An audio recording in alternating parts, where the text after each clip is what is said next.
Good afternoon, everyone.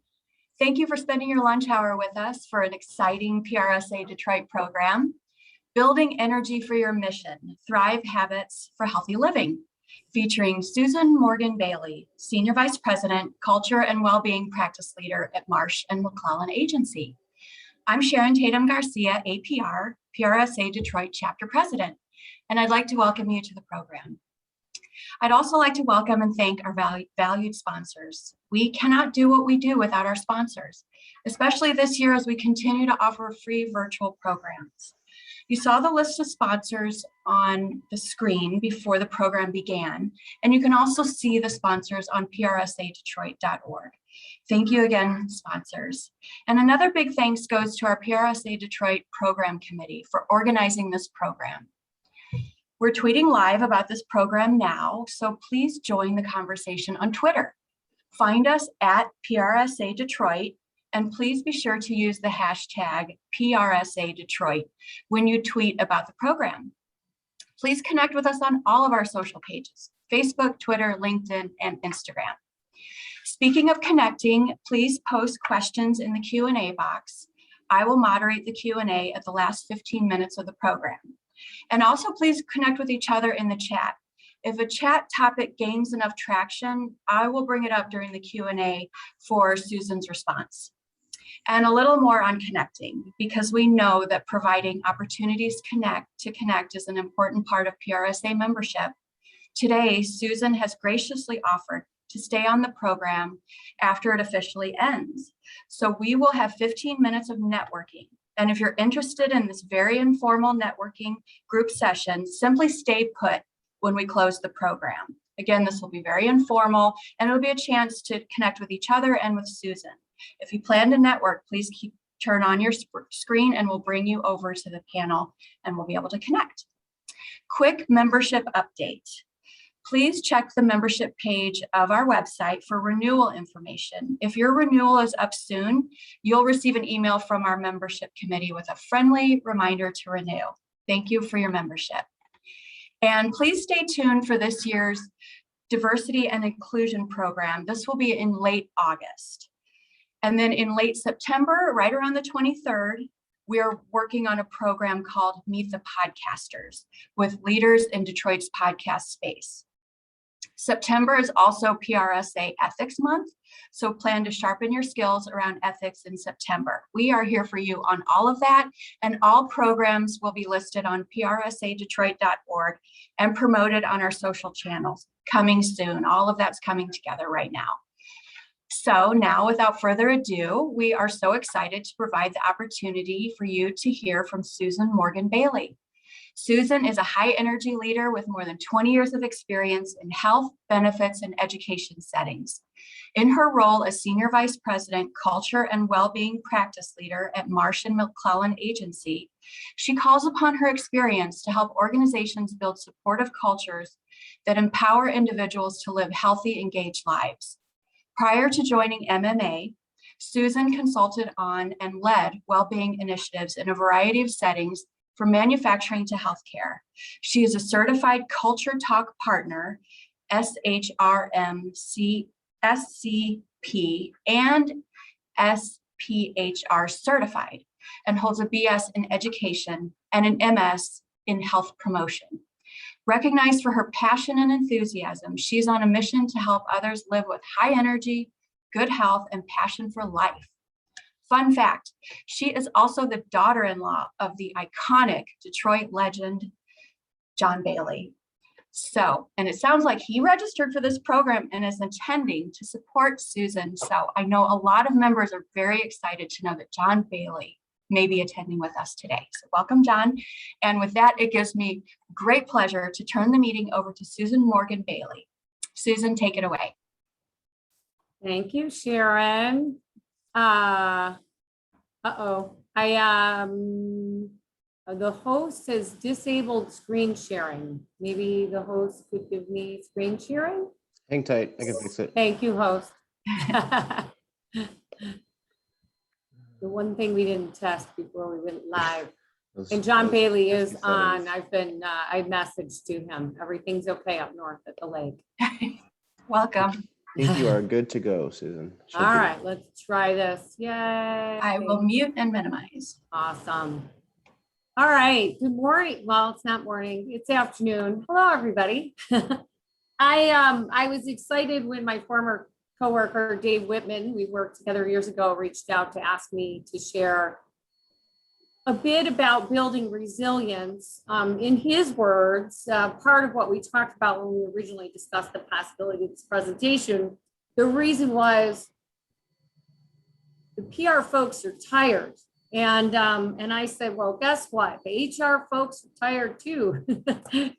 And I've been talking a lot about building resilience in the last year, and actually really for the last 20. So I'm excited to be here to share some thoughts with you today about overcoming fatigue that may be from the fact that we've been running a sprint, the length of a marathon, otherwise known as a global pandemic. And if any of you were like me, you were probably pretty busy before all this started. And so, you know, in the scheme of things, we've got a lot of choices, and I'm going to talk about choices on the presentation today. But, you know, the choice that I want you to first consider is how can you take care of yourself proactively so that when the storms of change come your way, you can be more resilient. So that's a big part of what this presentation is about today. And so I want to start. I am a former science teacher turned health and well-being and culture professional.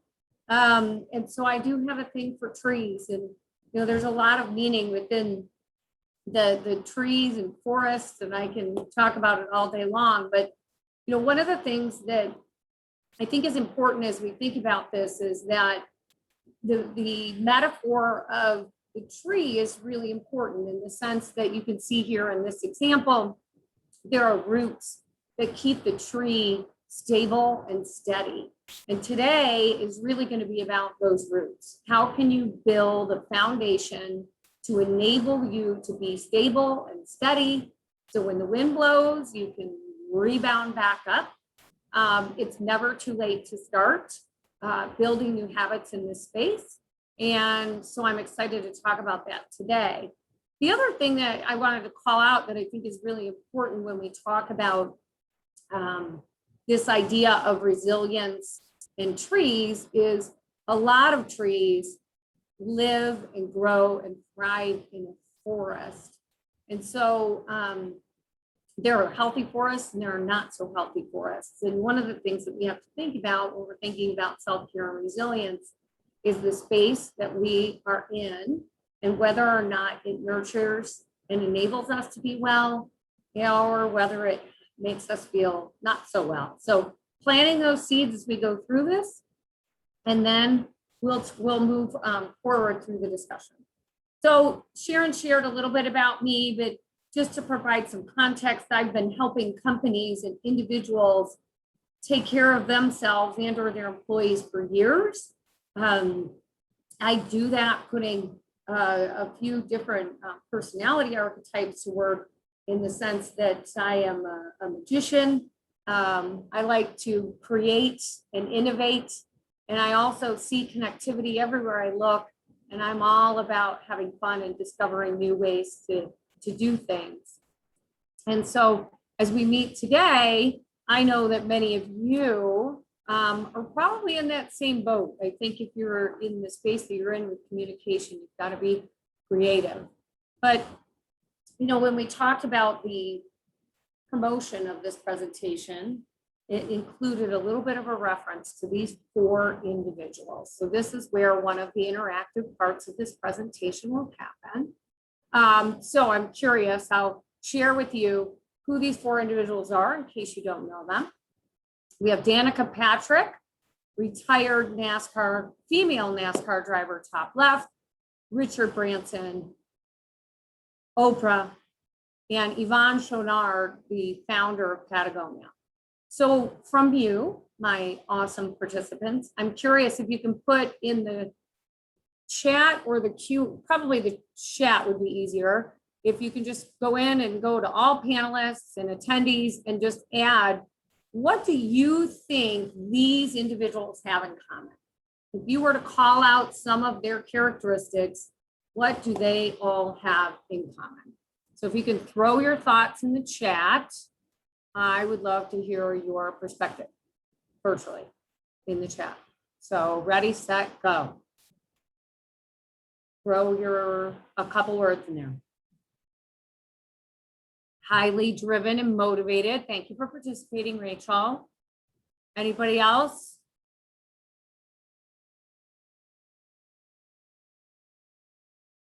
I'm trusting at least one other person has some thoughts on how these four are related. Yay. Thank you, Martin. Self-motivated leaders. Charismatic. Confidence. Oh yeah, here we go. Open and transparent. Visionaries. And Sharon was not prepped in advance, but she's definitely on to something that plays into what we're talking about today. Bold. I love all of these. Thank you, everybody, for participating. And I agree. I think everything you called out is key to their individual success. The one that I want to focus on of the ones everybody threw in there was visionary. Because one of the things that is important when it comes to the success that each of these individuals has had is their ability to create a vision. Yes, I'm gonna have to tell her because we totally forgot about that one. Hi guys, I can hear somebody talking. I'm not sure who it is, but hi. Create a vision for where they're headed and what they see the future could be, and then setting a path toward that vision. But each of these individuals had an extraordinary amount of adversity throughout that. And each of them overcame that adversity. So step one in building resilience, having a sense of where you're going. Step two in building resilience is making sure you've got the materials and the supplies and the plan to get there so that you can accomplish the mission. So moving into the next thing, we're going to cover 4 basic elements of resilience building today. One begins with understanding where are you at right now. Baseline is important as we move forward to think through where we're headed. Next, I'm going to give you an example of how to connect your own audit of where you are personal energy wise. And then we're going to talk about how to build resilience. And the former middle school teacher in me would never let you leave without encouraging you to give some thoughts for the action you're going to take based upon what you learned today. So a quick check-in as we move forward. I want you to think about where you are right now today. When you woke up this morning, how much energy did you have? Did you wake up, eyes bright, open, ready, couldn't wait to conquer the day? What has happened since you woke up this morning? And in general, if you think about the last couple of weeks, how has your energy felt? And then take a minute to reflect on that. So in general, is the battery running pretty high if you were a battery? Or is the battery struggling a little bit? And Megan knew exactly where I was going to go with this. Audience interaction part number 2, go ahead and throw your assessment in there. Where are you overall energy-wise these days? Knowing that in the morning it might be a little high. Of course, by the end of the day, the battery may drain, but where are you running? Okay. You seem to be averaging a 3 if I do quick math, although Martin is knocking it out of the park with a 5. So I may be handing over the mic to him so he can teach and train everybody else, because he's obviously on to something. All right, so I think we're about a 3. I love Sharon's comment. When she works out in the morning, she's a 5, but if she misses the workout, not so much. You bring up a very good point. Again, I did not give Sharon any clues. She's on to something. So step 1 in the energy management process is check in and find out where are we at. If I were a battery, how's it running? And then you all know that if you keep using a battery, If it's a rechargeable battery, eventually it runs out if we don't recharge it. So the thing that I also want you to think about before we move into this is, how do I manage my energy? And the idea here is you've got 24 hours in a day. And if anybody on this call has figured out how to create more hours in a day, I would love for you to share that with all of us. I'm going to stop the presentation and you can take over. Chances are you haven't. I've been asking that question for many years. So we get 24 hours. So the next piece of the puzzle is to think about, how do you spend your time? And if we look at this and we run this little as an exercise and we think about it this way, well, you know, one thing I do every day is work, and one thing I do every day is sleep, and then there's some time for eating. And well, I've, you know, I did the pandemic dog adoption, so I walk dog. All right, I'm working about 8, ha ha ha. Let's just be conservative and say 8. I'm sleeping 8. So I'm walking the dog, hopefully about an hour a day, and sitting down at a table to eat an hour a day. And so quick math here, that's 18 of my 24 hours. So I got 6 hours left. What am I doing with the 6 hours? Now, of course, sometimes the 6 hours becomes, the 8 hours becomes 10 hours of work, and maybe this is 7, but you get what we're doing and following along with me. What are we doing in these other rows? You know, when you think about it, I want you to think about, what do you in general spend time on? Are you spending time on me time? You know, are you spending time with family? Are you being the family driver? You know, whatever it might be, but think about, if in general time, how are you spending your time in a day, on a weekday? And the next thing to do is think about, last column is, do you love what you're doing? Does it energize you? Does it give you life? Or does it drain you? So this is a little bit of an exercise to walk through and think through, what am I spending my time on? How much time am I spending in a 24-hour day? And does it bring the energy, or does it suck the life out of me? And it can be a little bit of both, but somewhere in the middle. But this is an amazing exercise to begin to think through the reality that if you are a battery, you only have so much energy to give. So what are you giving your energy to? And if there is something on this list that is you are giving your energy to, that is draining you, or if every row in there is draining your energy, then you are really going to need to make sure you're putting a line in here to make sure you are, this is me typing on the fly, make sure you're giving yourself at least some time to build resilience. Let me do my autocorrect. So this is the beginning of thinking about time chunking, thinking about energy investment, how you spend your time, what you spend it on, and what you give it to plays a significant role in your ability to be resilient. So we knocked out one mission. Do an audit, check in with yourself. Do this regularly.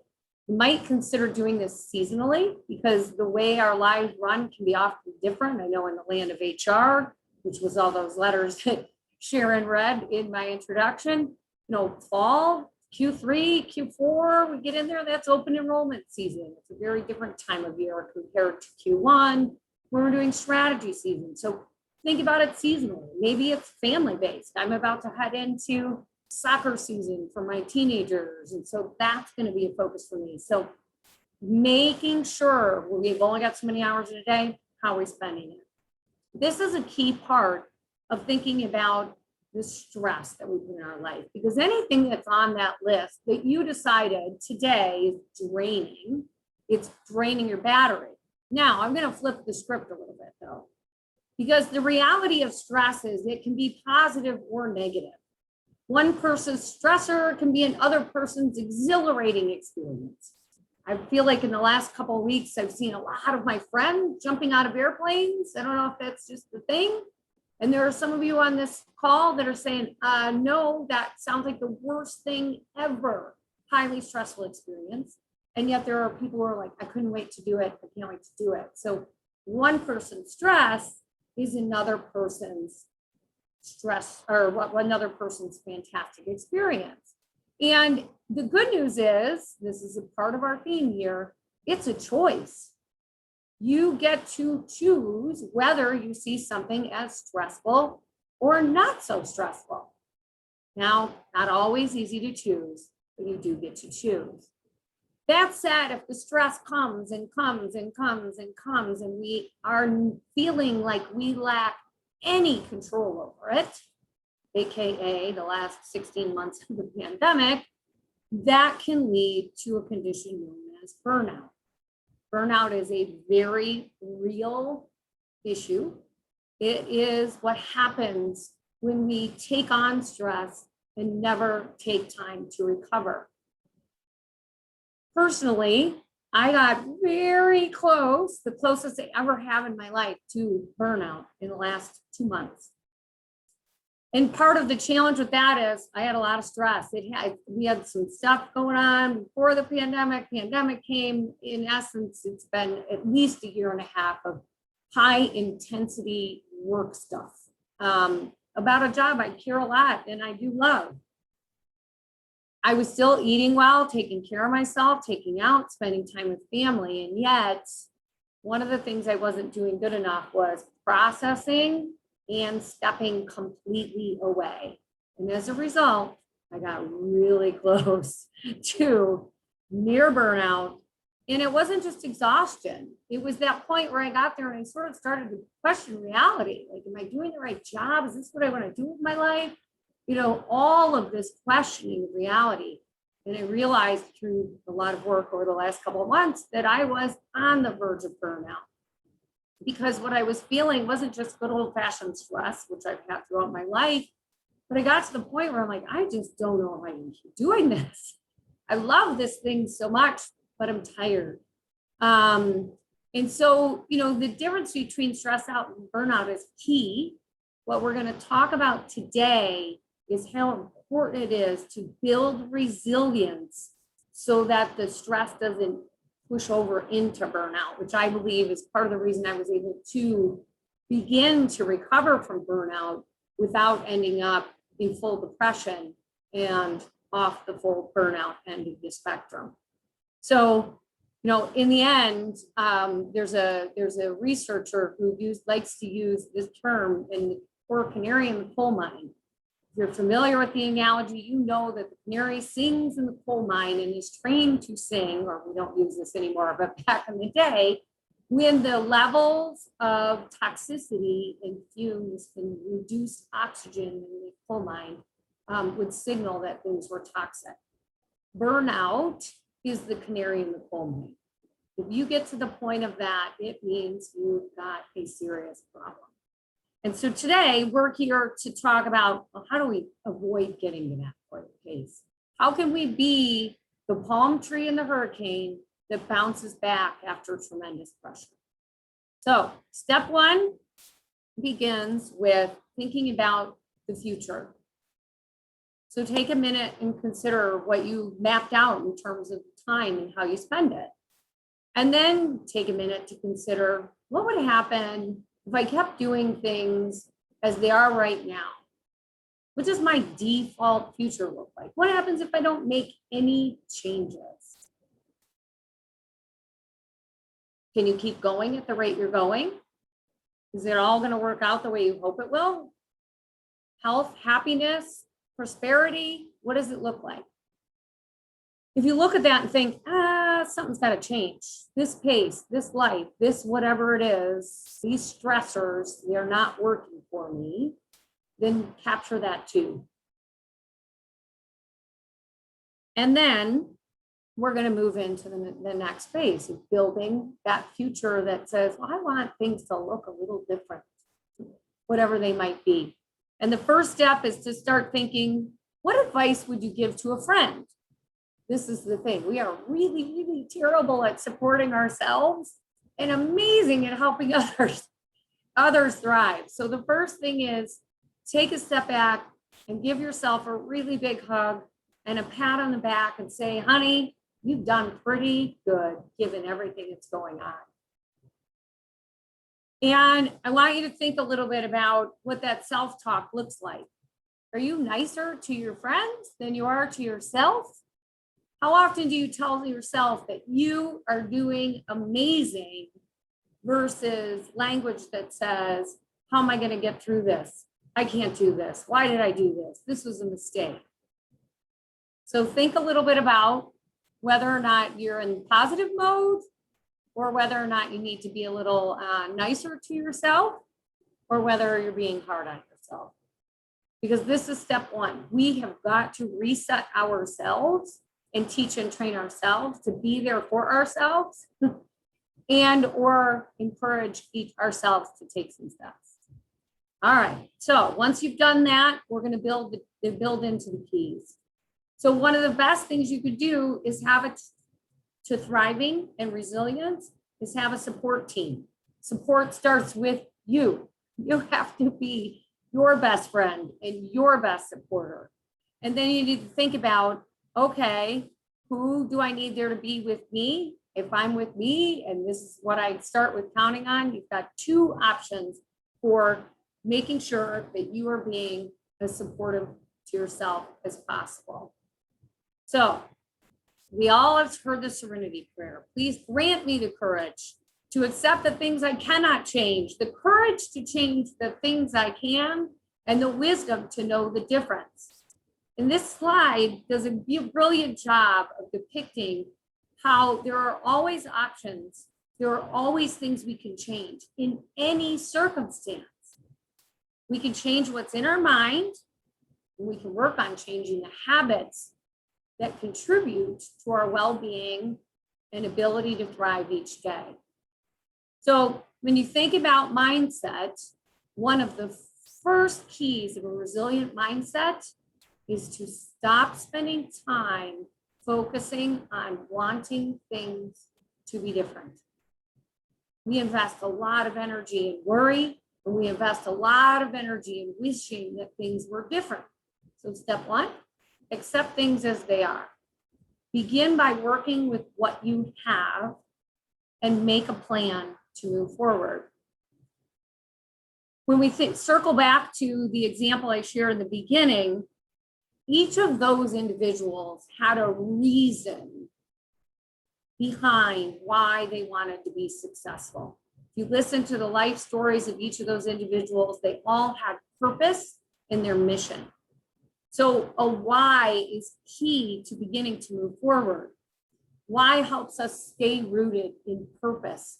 It helps us stay grounded in the reason and the experience that we're in. It helps us think beyond the stresses and concerns of today to the vision and purpose for the future.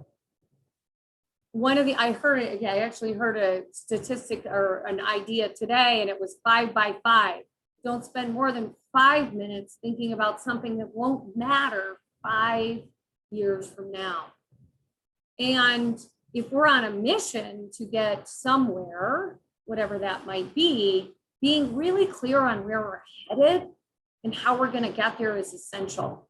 Adam Grant, actually a West Bloomfield native right here in our backyard, but Wharton professor, organizational psychologist, his research showed people who are connected to purpose, who are clear on why they exist and where they are headed, are 5 times more productive than those who are doing work on a hamster wheel without a sense of where they are going. Love this quote from Maya Angelou, who put it a little different in terms of thinking about purpose. Her idea was, I don't want to survive, I want to thrive, and I'm going to do it with style. And I think when we think about that, I'm amazed because I have taught purpose building classes for over 13 years for Leadership Oakland here in Metro Detroit. I'm amazed when I ask people, how many of you have a personal purpose mission statement? The number grows every year. From in the beginning, it would be maybe 1 or 2 in a group of 50. So the last time I asked, I think about 10% of the group. Oh, wow, 5 people had purpose statements. So this is another tool to helping you be resilient, is getting really clear on where you're going, what your purpose is, and why you are hear what difference you are meant to make in the world. So as I shared earlier, we need to build structure as we move forward. If we have purpose and intent and passion and we're going somewhere, we have to build strength to be able to get through that. And so I'm going to put my former health coach, well, I still do a little bit of health coaching, but I'm going to put my health coaching skills to work for you today. And I'm borrowing the mind of BJ Fogg for this piece. BJ Fogg is a behavior design guy out of Stanford. He is the one that you all can thank for making it so darn easy to buy Groupons and make quick purchases online. He teaches that class. How do we make things sticky and easy? Gratefully, years ago, he converted his teaching to encompass good, not just evil. I'm kidding. But you get where I'm going with that. And he started to think about how can we use what we know with stickiness of these online buying things and use it for health habits. And what he found through his research is behavior change long-term happens through 3 ways. One, we have an epiphany. Oh, my Uncle Lenny just died of cancer, lung cancer. Gee, I smoke. I don't want to die of lung cancer. I'm quitting. Epiphany. Or our environment changes. Many of you on the call likely experienced this. When we went into lockdown last March, our environment changed. And maybe some of you took advantage of that habit, or that environment took advantage of you and caused you to have maybe some not so great habits. And then the last way to change habit is to make small incremental changes. So I'm going to focus a little bit on both as we go through this today, because this will be key to building resilience. And I'm combining it with the work of a physician out of the UK, Rangan Chatterjee. He came up with the idea of health snacks. So he took BJ's tiny habits and he said, let's call them health snacks. Rather than these big sweeping health changes, how can we create little snacks, little bits, little efforts of behavior that both build confidence, ability, and our ability to move forward? As a former athlete, I can tell you I went through years where I thought, well, a workout lasts an hour and I better be sweating pretty good when I'm done. Years later, I now know what's good for me can happen in as little as 5 minutes outdoors on my feet. I don't need to be sweating. A health snack, a movement snack is better than none. So it doesn't take hours, it takes minutes, it takes snacks. And what I'm going to do is for the next few minutes is spin through a lot of different ways that you can, in small chunks, build resilience across the spectrum of your well-being, so that when the winds of change and challenge come through, you can be stronger and get through those more easily. So it starts with physical health.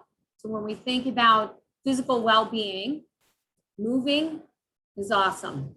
Move more, and it doesn't need to mean you need to be sweating, and it doesn't need to be a long time. Just move. Move more than you're moving now. Move some. Set a reminder on your watch to stand up and move every hour, or go out for a walk and walk for 5 minutes. Lots of possibilities. Rest and sleep. Rest and sleep is important. Making sure we're not taking in too many substances. Connecting to nature, even being outdoors for 5 minutes. Walking around aimlessly is better than not moving at all. Your brain is made mostly of water. You need a lot of water in order to be well and resilient. Drink more water. And if all else fails, getting up and dancing for a few minutes is good for you too.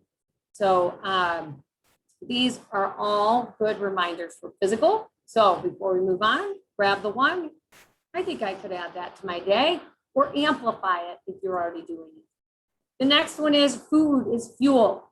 So rather than, again, this is a mindset shift. Rather than looking at food as a necessary evil or a treat or whatever it is, shift your mindset. Food is fuel. You all know you wouldn't put canola oil in your car engine. You would put the right kind of fuel in your car engine. Same thing works for you as humans. Here's the good news, because I could talk about this all day long. 4 keys: balance. We shouldn't really be eating any of the one thing too much. So try and have a lot of variety. Aim for things high in nutrients. How do you know if something's high in nutrients? It's not in a box. Then something that came obviously from nature is higher than nutrients than something that was processed, which leads to the next one. Try to eat things that didn't come from a box, and also look for things that have no or low sugar and not too refined. So go for cheese instead of Cheez-Its, or, it's these kind of things. We know cheese is closer to nature than the Cheez-It. But Cheez-Its still can play a role if you're addicted to Cheez-It. But, aiming for balance there is key. And then, one of the things that I want to emphasize here is this sweet sleeping baby. Sleep for far too long was something that was a badge of honor if we could get by on little sleep. The reality is the research is growing. Sleep may be the most important habit you have for your overall ability to stave off long-term chronic disease and maintain well-being. Every human needs at least 7 to 8 hours. The percent of people who need less than that rounded is 0. There are tiny 0.000 number of people on the planet who can get by on less. They have some sort of interesting genetic anomaly that allows it. For the most part, we need at least 7 to 8. The other comment I want to make about resting is working is it is growing research is showing it is important that we give our bodies time off from processing food. So resting and working is working as a multiple benefit. While we sleep, our bodies reset. Our insulin system relaxes. It takes a break from processing food. And so it's really important to give your body time off from processing food. How long? Minimum 12 hours. A minimum of 12 hours of processing calories. So that means stop eating at 8 p.m., wait until at least 8 a.m. to eat. If you can go longer, great. The longer you can go, the research is growing, showing that it will help you better manage your weight, metabolism, and avoid type 2 diabetes, which is one of the continually growing epidemic for us.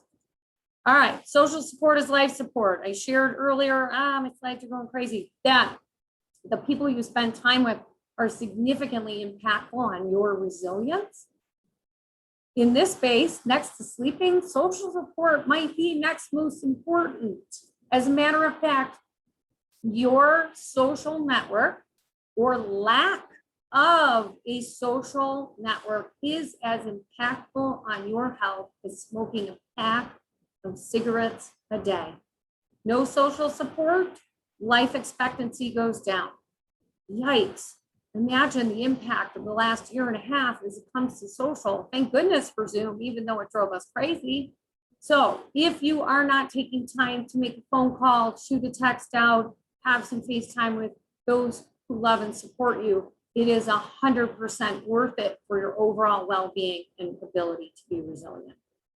Mental and emotional well-being. This is something we have learned a lot about. And when it came to the pandemic, this is something we knew was going to be what we called the fourth wave. We knew that the pandemic was going to create havoc from a physical perspective in terms of the virus, but the impact of the stress, trauma, and separation absolutely is now showing up as having a mental impact. So making sure that you're paying attention to what's coming in. Turn off the TV. Please watch your social media feeds, or maybe less social media. Watch what's coming in. Is it positive messaging, or is it messaging that's causing anxiety, fear, frustration? Is it helping, or is it draining? Making sure you're feeling connected to something bigger than yourself. Putting the phone away for meals or hours a day. Taking time to be grateful is powerful. Taking time out to practice thinking about nothing is powerful. And laughter is, in fact, extraordinary medicine. So the reality is we can't get rid of all of the stress. Life is stress. That's part of what it means to be alive. However, we must intentionally balance stress with recovery. Back in the day, like cave people days, every once in a while, a saber-toothed tiger would show up and threaten our existence, and we would fight to the death and win, and hopefully it was us that won. Every day now, we are faced with saber-toothed tigers. They come in the form of email boxes that are continuously full, news channels that scare us, whatever it might be. We have to take time out to be intentional, to step away and recharge our batteries. Because if we don't, we run the risk that we're going to feel, and my slides are crazy, like this all too often. This poor little guy. So when we think about the possibilities from here, habits are key. The next piece is mindset. And so considering, as we go back up to the top, not only how have you been treating yourself, have you been being your best friend, but additionally, the other piece of this puzzle is that mindset piece of, well, guess what happens if you continually tell yourself, I'm tired, I'm tired, I'm tired, you'll be tired. The brain is a pretty powerful thing. And so borrowing a little bit of the lessons of the very wise Brene Brown, and Brene Brown has really helped a lot of people understand the power of stories. Stories help us understand the complexity of the world. We are meaning-making individuals. The stories we tell ourselves are extremely important. There are stories we tell ourselves that we are really proud of. There are stories that take us down and make us feel horrible. So as we think about the stories from our lives, from the last 30 days, consider the story that replays in your brain. What is the story telling you about work these days, about the world these days, about how you feel these days? And what's amazing is that we get to decide what stories will replay every day. If you were to think about the story that starts with, I am the kind of person who, how would you finish that line? Y'all are writers, you're good at this. What story are you telling yourself? And you all can tell really good stories. So it's important to think about the power. The other piece of this is the challenge that we've had with this separation. I don't know about you, but this communicating by Zoom without feeling body language in the room or phone, or boy, this increased dependence on texting and how hard it is to understand what's happening by text is really, really challenging. So making sure that both we consider the stories we're telling ourselves, we take time out to connect to people by phone or in person to fill in gaps around the stories. If those stories are pulling us down is really key. And then thinking about the story you tell yourself, you make them up every day. Last spring, I was exhausted. In those first few months, I had turned on my health coaching ability. I was saving everybody day and night and really focused on being there for others, especially my coworkers that I care about so much and my family members. And at one point I got tired and I wondered, am I making a difference? And I started to question reality, that burnout edge there. And so I had to take a pause and I thought about, well, what story am I telling myself? And then I decided to rewrite the story. And I took a sticky note and I wrote it down and I reminded myself the stories, my efforts were making a big difference. And it's all okay. And lo and behold, it is all okay. But at the time last year, boy, it didn't feel like it was all going to be okay. And so making sure that you are telling yourself a story and writing that story the way you want it to be is key. So as we move forward and think about how can you apply what I shared today, I encourage you to think about the tiny habits concept. If you want to read a really great and easy book, you can read BJ Fogg's book about tiny habits. But one of the easiest ways to put in these health snacks and new habits is to think about a behavior you already have and tack on a health snack. So what is something you do at least once a day? And it's in what could you add to it that would, maybe 30 seconds. This is the easiest way to change your behavior, and it will require little effort. Now, BJ likes to tell the story that, well, I do pee every morning after I wake up, and I will add 10 push-ups after I do that every morning after I wake up. He says he does it outside the bathroom, but that is what he did. I could do 10 push-ups in less than 30 seconds. So we added, it's one of the many examples he shares of how he added a habit. And so when you think about how you're going to weave in these resilience habits, the best way to do it is something you normally do all the time, when I make the coffee in the morning, I will do 10 squats in the kitchen, or I will text someone that I love very much and say, good morning, I hope you have a great day. Those are social habits.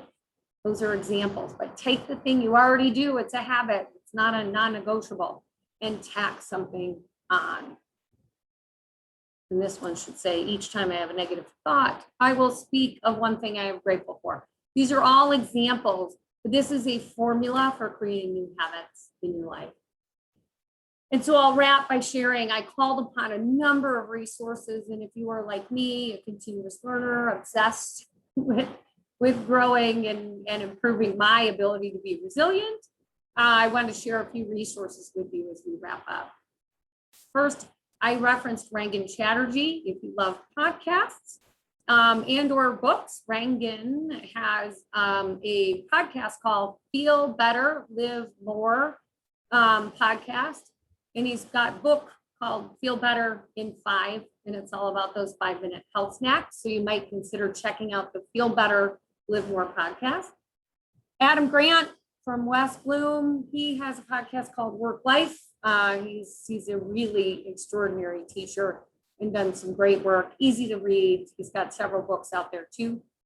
Brene Brown, if you're looking for a little bit of comedy, because laughter is medicine, and also better understanding of her concepts, you can check out her Netflix special, which is called The Call to Courage, which is phenomenal and full of great advice on how to care for yourself, have better relationships, and manage the stories we tell ourselves.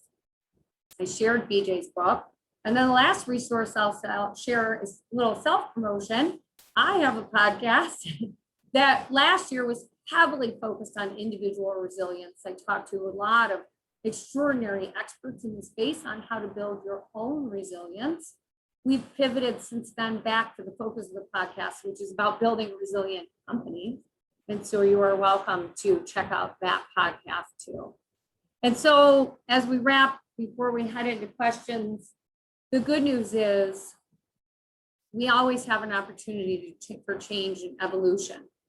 And as you think about the story you tell yourself, give yourself a little grace. What got you here was extremely important. It got you where you are today. But what you're doing now may not work forever. So consider the possibility that an upgrade might be in order. And the good news is you have an opportunity to influence that yourself. And so with that, I will wrap, and I see there's some comments, and I'll open it up for questions or whatever we want to do with this, Sharon. Thank you so much. This was refreshing. I think everyone attending is feeling like they did their little snack for themselves during this time. And I tweeted, what an investment in yourself as a professional to take time to talk about this kind of thing. It really does start with self-care. So this has been so nice. And I don't know if you can see on my bookshelf, but I have Brene Brown's Daring Greatly up there. And I learned so much from that book. Mm-hmm. And I just logged into Adam Grant's podcast. I will start following that, and I'll start following your podcast too. Well, thank you. This has been so cool. So I'm going to go to the questions, but I have one first. And that is, how do we change the culture to go from, yes, I'm committed to self-care and turning off my phone at a certain time. So how do you stay a high-performing achiever and be perceived as a high-performing achiever while also creating boundaries where your team and leadership knows that you do turn things off, especially for crisis communications professionals and things like that? How do we find that balance? So it's interesting. I'm curious, Sharon, are crises, I mean, I feel like the answer, I know the answer to this, but I just want to check in. Are crises daily? Not in my world, thankfully. Yeah. And I mean, I know that it ebbs and flows, it's, whether they happen in threes or whatever it might be, but the reality of it is it's, you are all like perfect examples of like saber-toothed tigers periodically. One comes along, you deal with it. The next piece is that you feel free to blame it on me, but I learned from Susan Bailey that post-crises, I need to make sure I pull back a little bit to take some time to regroup. Actually, if there's a podcast I did, and Adam Grant interviewed one of the same professionals. We both connected with him. He runs a fire and rescue operation, and or he runs the recovery piece of the fire and rescue operation in Colorado. And they talk about, post-crises, we need to be intentional about debriefing, decompressing, and moving on. And so, my advice would be, we're all learning and continuously learning how to navigate this space. It's okay to say, I learned something new that will make me be a better professional. And this is what it looks like. Creating boundaries, taking some time to decompress post-event. It doesn't mean you take 2 weeks off, but it might mean that, I need some time. And just asking for that time and stating that the purpose of it is so I can continue to be here to serve. I love that. And communication is key. So if you really verbally set those boundaries and why and how it actually benefits others, I think that's a great way to go. I am going to ask a question. How do you start creating a personal mission statement? Any tips or tricks? I was thinking I'm just taking Maya Angelou's because that works for me. I like that one, but how do you begin to do that? That's a great question. So it starts with really spending time reflecting upon your loves and what lights you up. That's my like 30-second version of it. Good news. If you go to my LinkedIn profile, a former coworker of mine actually wrote an article about the process that I use to help the participants in Leadership Oakland build their personal mission statements. So it's out there. It's tagged on my LinkedIn. I think like somehow pinned to the top. But I'd be happy to share a link to that too afterwards. It starts with reflecting on a number of questions and then working your way from there. So it is possible. The key is reflecting. And what are your thoughts on affirmations? I am a huge fan of affirmations. And, that one comment I made on there, when I have a negative thought, I will be sure that I focus on something I'm also grateful for. It's hard work to reset a mind that is programmed to identify threats. So I didn't mention this before, but as humans, we haven't evolved much mind-wise past cave people thinking. I mean, we are programmed to look for threats and remember things that did not go well, so that we can survive. It was like, if it didn't work that way, the saber-toothed tigers would have taken us all out. But gratefully, I was like, wait, this thing is dangerous, must remember. And so we constantly associate the past to the future. And affirmations can help us reset and stay open and avoid getting stuck in where we were before. So 100% supportive. Oh, someone is asking how you got involved in wellness work. My undergrad was education, major science, minor health. So I was the goofy teenager in the aerobics class at the YMCA as a kid, like it was all the moms and me. I just have always had a thing for health and well-being. And so after 4 years of teaching in public schools and not finding that it wasn't quite what I had hoped it would be, I did go back for a master's degree in health promotion then in North Carolina. And my first job was in public health. When I moved back to Michigan, public health wasn't much of a thing, but corporate wellness was. And I started at Chrysler Trenton Engine as a health coach for 2,500 employees there and continued to grow my experience in the space. And so the short answer is a degree and some experience. Yeah, that is how I landed there. And that's something, if somebody's interested in learning more about it, just link with me on LinkedIn. I have that conversation often and I'm happy to help. I was going to say it's a degree and it's experience and it's also what lights you up. It sounds like absolutely. those Much reflections. more than public school education did back 20 years ago. Well, the final question we'll end with is, what is the best wellness advice you've ever been given? Oh boy. Gosh, that's a great question, Megan. Best wellness advice ever.